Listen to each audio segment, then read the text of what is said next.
Hey everybody, it's Chad again. Sorry, the last video I didn't really explain how to do through the mail autographing.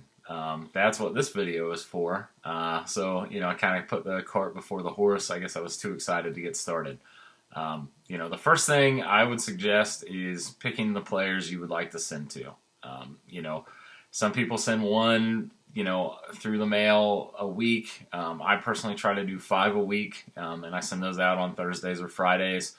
There's a website you can use. I use sportscollectors.net. It's a paid site for $15. You get access to all these addresses for a year. It also has how they sign, do they charge a fee, things like that. And you can also track your successes on there. It's a fantastic tool. If you're not a member, I highly recommend it.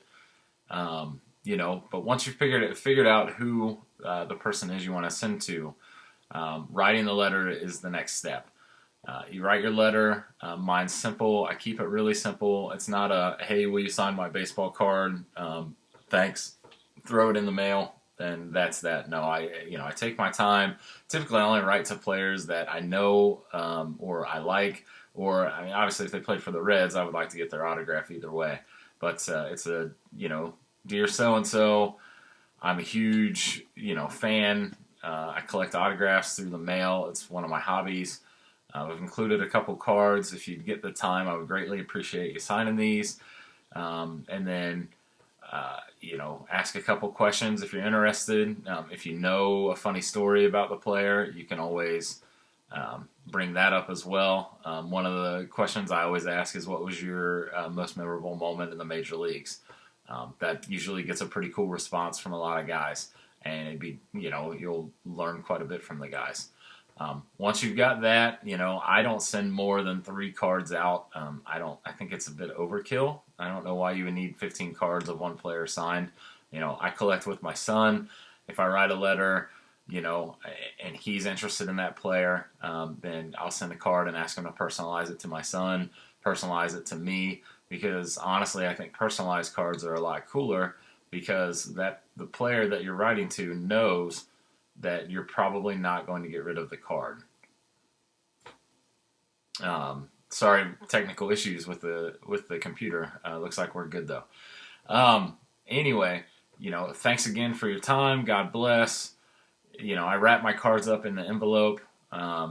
Sometimes I send with note cards, but I would never, honestly, I don't recommend using these top loaders and penny sleeves.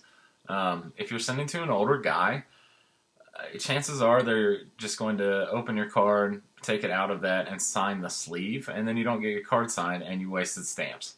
I've seen it. It happens. And the top loaders themselves, they get hung up in the postal machines. So they bend your cards. You're more likely of a chance to get your card ruined. Thirdly, why would you send something that you may not get back?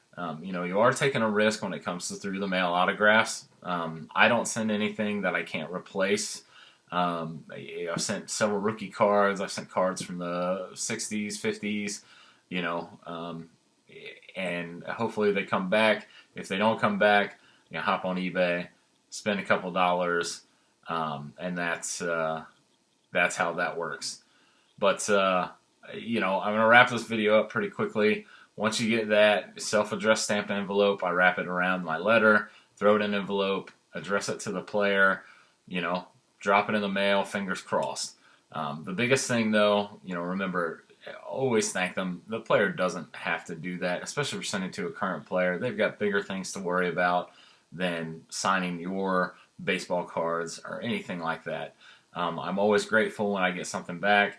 If they have a Twitter handle, I try to, thank them, take a picture with my cards, because I truly, truly appreciate it. I think it's a great hobby.